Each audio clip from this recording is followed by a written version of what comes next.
Real history of god এই বইতে Armstrong মূলত চেষ্টা করেছেন যে দর্শনকে কিভাবে ধর্মের মধ্যে পরবর্তীতে প্রবেশ করিয়ে ধর্মগুলোকে জাস্টিফাই করার চেষ্টা করা হয়েছে, বিশেষ করে ইসলাম এবং খ্রিস্টান রিলিজিয়ানে। এটা করতে যে তিনি তার বইয়ে প্রথমে তিনি এসটি আগাস্টিনের কথা বলেছেন। এসটি আগাস্টিন একজন ফিলোসফার ছিলেন। He is not only philosopher, but তিনি একজন বিশপ ছিলেন এবং ধর্মতত্ত্ববিদও ছিলেন। And St. Augustine is widely regarded as the foundational figure who built the interactive bridge between classical Greco-Roman philosophy and Western Christian theology. Before Augustine, many early church fathers viewed pagan philosophy with suspicions. Augustine, however, demonstrated that classical philosophy, especially Neoplatonism, was not an enemy of Christian faith, but a conceptual toolkit to articulate and deepen it. Augustine was deeply influenced by Plotinus and for free Neo-Platonists.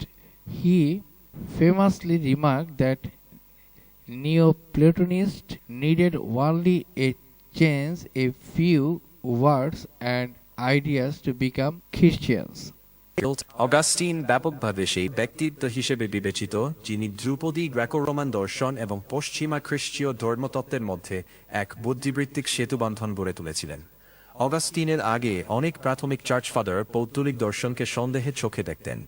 বাস্তবে Augustine দেখিয়েছিলেন যে ধ্রুপদী দর্শন খ্রিস্টীয় বিশ্বাসের শিক্ষার সঙ্গে সামঞ্জস্য রাখা সম্ভব।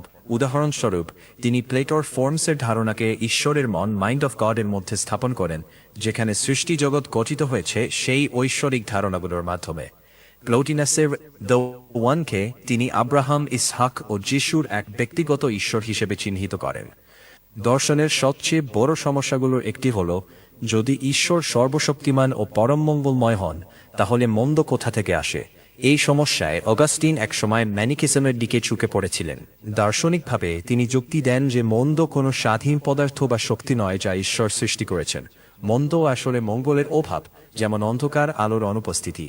নৈতিক মন্দের জন্য তিনি দায়ী করেন মানুষের স্বাধীন ইচ্ছাকে, লিবেরাম আরবিট্রিয়াম। মানুষ যখন ঈশ্বর প্রদত্ত স্বাধীন ইচ্ছার অপব্যবহার করে পরম মঙ্গলের বদলে অপেক্ষাকৃত ছোট মঙ্গলকে বেছে নেয়, তখনই সেই নৈতিক মন্দের উৎপত্তি হয়। জ্ঞানতত্ত্বে অগাস্টিন আরেকটি মৌলিক প্রশ্ন উত্থাপন করেন: কিভাবে সীমিত ও ত্রুটিপূর্ণ মানব মন চিরন্তন ও সর্বজনীন সত্য যেমন গণিত বা পরম নৈতিক আইন উপলব্ধি করতে পারে? তিনি এখানে প্লেটোর স্মরণতত্ত্ব ও খ্রিস্টীয় চিন্তাধারাকে মিলিয়ে ঐশ্বরিক আলোকপ্রাপ্তি, ডিভাইন ইলুমিনেশন তত্ত্ব প্রস্তাব করেন। যেভাবে বাহ্যিক সূর্যালোক আমাদের চোখে বস্তু জগৎ দেখতে সাহায্য করে, তেমনি ঈশ্বর বা অন্তরের আলো মানুষের বুদ্ধিকে চিরন্তন সত্য উপলব্ধি করতে সক্ষম করে তোলে।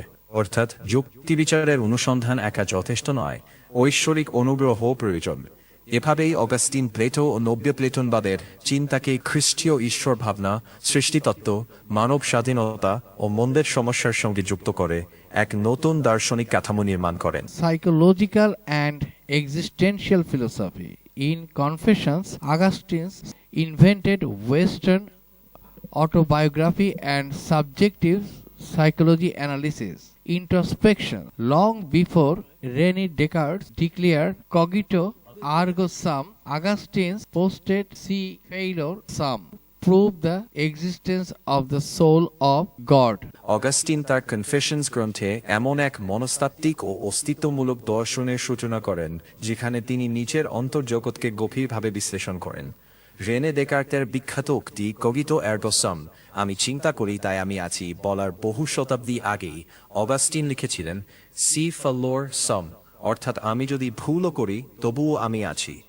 এর মাধ্যমে তিনি দেখান ভুল করার ঘটনাটাই প্রমাণ করে যে একজন আমি আছি যে ভুল করছে। এভাবেই তিনি আত্মবিশ্লেষণ ও গভীর আত্মসমালোচনার মাধ্যমে মানুষের আত্মা ও ঈশ্বরের অস্তিত্ব সম্পর্কে দার্শনিক অনুসন্ধান করেন। অনেক গবেষকের মতে অগাস্টিন কার্যত পাশ্চাত্য আত্মজীবনী ও বিষয়গত মনোবিশ্লেষণের ভিত্তি স্থাপন করেন। তিনি একজন ধর্মতাত্ত্বিকই ছিলেন না, বরং একই সঙ্গে ছিলেন মনস্তাত্ত্বিক চিন্তাবিদ ও অস্তিত্বমূলক দার্শনিক। তবে এটা সত্য যে অগাস্টিনের সময়েও চার্চের ভেতরে নানা মতবিরোধ ছিল। তিনি বিশেষভাবে ডোনাটিস্ট, পেলাজিয়ান এবং ম্যানিকিয়ান বিতর্কের সঙ্গে জড়িত ছিলেন। তার পূর্বনির্ধারণ, আদিম পাপ ও ডিভাইন গ্রেস সংক্রান্ত ধারণাগুলো পরবর্তী শতাব্দীতে বিভিন্ন খ্রিস্টীয় ঐতিহ্যের মধ্যে তীব্র বিতর্কের জন্ম দেয়। ডেকার্তের আমি চিন্তা করি তাই আমি আছি ধারণার সঙ্গে তুলনা করলে অগাস্টিনের আমি যদি ভুলও করি তবুও আমি আছি যুক্তিটি মানুষের আত্মসচেতনতা ও অস্তিত্ব উপলব্ধির একটি পূর্বসূরি উদাহরণ হিসেবে ধরা হয়। অগাস্টিনের আত্মবিশ্লেষণ পাশ্চাত্য সাহিত্য ও মনোবিজ্ঞানে গভীর প্রভাব ফেলেছে। তার লেখায় মানুষের অন্তর্জগৎ, আত্ম অনুসন্ধান ও জীবনের চূড়ান্ত অর্থ খোঁজার যে প্রচেষ্টা, তা পরবর্তী দার্শনিক ও মনস্তাত্ত্বিক চিন্তাধারাকে সমৃদ্ধ করেছে। তখনকার চার্চ মানুষকে দেখাতে চাইত যে মানুষ জন্মগতভাবে পাপী, আর মুক্তি পেতে হলে ঈশ্বরের অনুগ্রহ, গ্রেস ও চার্চের কর্তৃত্ব অপরিহার্য। পেলাজিয়ানরা আবার মানুষের স্বাধীন ইচ্ছাকে অনেক বেশি গুরুত্ব দিত। অগাস্টিন বলতেন, কেবল ঈশ্বরের অনুগ্রহের মাধ্যমেই প্রকৃত মুক্তি সম্ভব। মানুষ নিজের চেষ্টায় পূর্ণ নৈতিকতা বা মুক্তি অর্জন করতে পারে না। এ নিয়ে চার্চের ভেতরে ব্যাপক বিতর্ক ও মত পার্থক্য তৈরি হয়। পরে এই ধারণাগুলোই বিভিন্ন খ্রিস্টীয় ঐতিহ্যের মধ্যে নতুন বিতর্ক ও ব্যাখ্যার জন্ম দেয়। তাই মার্জিনালাইজেশন বলতে এখানে মূলত অগাস্টিনের মতামত ও ব্যাখ্যাগুলোর চার্চের ভেতরে বিরোধিতা ও বিতর্কের কথাই বোঝানো হচ্ছে। রোমান সাম্রাজ্যে প্রথমে খ্রিস্টানিটি নির্যাতনের শিকার ছিল, কিন্তু চতুর্থ শতকে সম্রাট কনস্ট্যান্টাইন খ্রিস্টানিটি বৈধতা দেন, এডিক্ট অফ মিলান 313 খ্রিস্টাব্দ।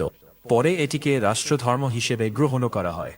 অগাস্টিনের সময়ে খ্রিস্টান ধর্ম রোমান সাম্রাজ্যের কাঠামোর সঙ্গে অনেকটা মিশে যাচ্ছিল, আর অগাস্টিনের লেখা ও তত্ত্ব সেই ধর্মকে বৌদ্ধিক ভিত্তি দিতে গুরুত্বপূর্ণ ভূমিকা রাখে।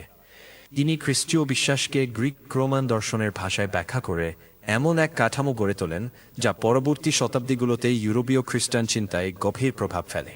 এভাবে অগাস্টিন কেবল ধর্মীয় নেতা নন, বরং পশ্চিমা দর্শন ও ধর্মতত্ত্বের এক কেন্দ্রীয় ভিত্তি স্থাপনকারী হয়ে ওঠেন।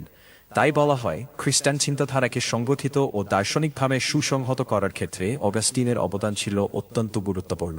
আর্মস্ট্রং তার বইটির মাঝামাঝি থেকে শেষের দিকের বেশ কয়েকটি গুরুত্বপূর্ণ অধ্যায় মূলত বিশ্বের প্রধান আব্রাহামিক যে ধর্মগুলো, বিশেষ করে ইসলাম এবং খ্রিস্ট ধর্মের সাথে গ্রিক ফিলোসফি এবং সুফিবাদ ও রহস্যবাদের অভিজ্ঞতা একটি দীর্ঘ রিকনসিলিয়েশনস বা সমন্বয়ের চেষ্টা করেছেন। দিকের বেশ কয়েকটি গুরুত্বপূর্ণ অধ্যায় মূলত বিশ্বের প্রধান আব্রাহামিক ধর্মগুলোর, বিশেষ করে ইসলাম ও খ্রিস্ট ধর্মের সাথে গ্রিক ফিলোসফি, যুক্তি এবং সুফিবাদ, রহস্যবাদের অভিজ্ঞতা, একটি দীর্ঘ রিকনসিলিয়েশন বা সমন্বয়ের চেষ্টা তুলে ধরা হয়েছে। কঠোর একেশ্বরবাদ ও সামাজিক বিপ্লব, ইসলামের আগমন, আ লাইট টু দ্য জেন্টাইলস এবং গড ইন ইসলাম।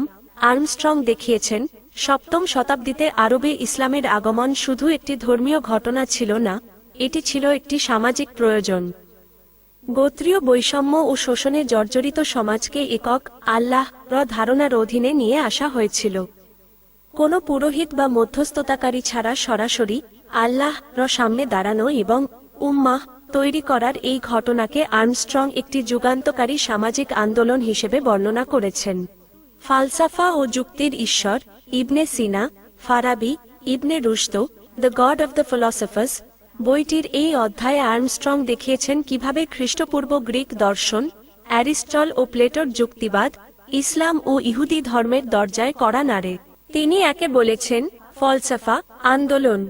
ইবনে সিনা, আভিসেনা এবং ইবনে রুশদ এর মতো মুসলিম দার্শনিকরা বিশ্বাস করতেন যে প্রকাশ পাওয়া সত্য ও রেভেলেশন এবং মানবীয় যুক্তি, রিজন, এই দুটি আসলে একই সত্যের দুটি ভিন্ন রূপ।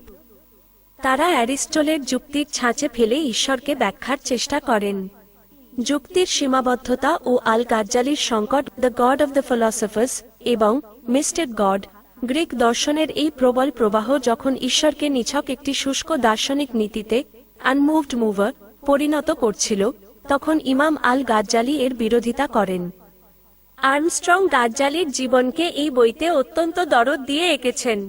বাগদাদের প্রধান পণ্ডিতের পদ ছেড়ে গাজ্জালির সুফি বা নিঃসঙ্গ সাধক হওয়ার গল্পটি দিয়ে তিনি দেখিয়েছেন, ঈশ্বরকে কেবল মাথায় দিয়ে যুক্তি পাওয়া যায় না, তাকে হৃদয়, অভিজ্ঞতা অনুভব করতে হয়। দাজ্জালি যুক্তি ও অভিজ্ঞতার মধ্যে সমন্বয় ঘটান। 3 ধর্মের অভিন্ন সংকট, মাইমেনিডিস ও টমাস অ্যাকুইনাস বইয়ের অধ্যায় the God of the philosophers, Armstrong চমৎকারভাবে দেখিয়েছেন যে মধ্যযুগে গ্রিক দর্শনের মুখোমুখি হয়ে ইসলাম, ইহুদি ও খ্রিস্ট ধর্ম, 3টি ধর্মই একই সংকটে পড়েছিল।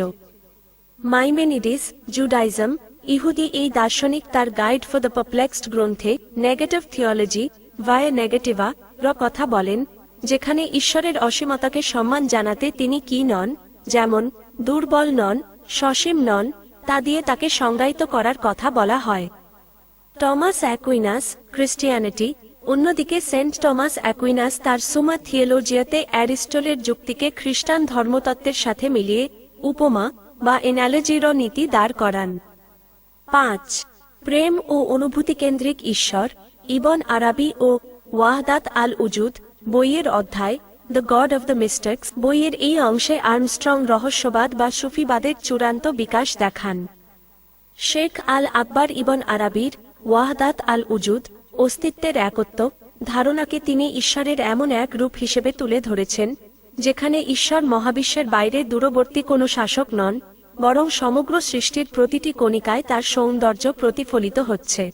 আর্মস্ট্রং তার বইতে বারবার এটাই প্রমাণ করতে চেয়েছেন যে ঈশ্বর ধারণা কোনো স্থির বিষয় নয়, সমাজ, রাজনীতি ও বৈপ্লবিক পরিবর্তনের প্রয়োজনে এটি বারবার রূপান্তরিত হয়েছে। মানুষের মন সবসময় দুটি জিনিসের সংমিশ্রণ চেয়েছে, বিশুদ্ধ যুক্তি, যা গ্রিক দর্শন থেকে এসেছে, এবং গভীর অনুভূতি, আধ্যাত্মিক অভিজ্ঞতা, যা সুফিবাদ ও ক্যাথলিক রহস্যবাদ থেকে এসেছে। মধ্যযুগে মুসলিম, ইহুদি এবং খ্রিস্টান দার্শনিকরা নিজেদের মধ্যে শত্রুতা করলেও আড়ালে তারা সবাই একই গ্রিক ফিলোসফির সাথে নিজ নিজ ধর্মের সমন্বয়, রেকনসিলিয়েশন করার একই চেষ্টা চালিয়ে যাচ্ছিলেন।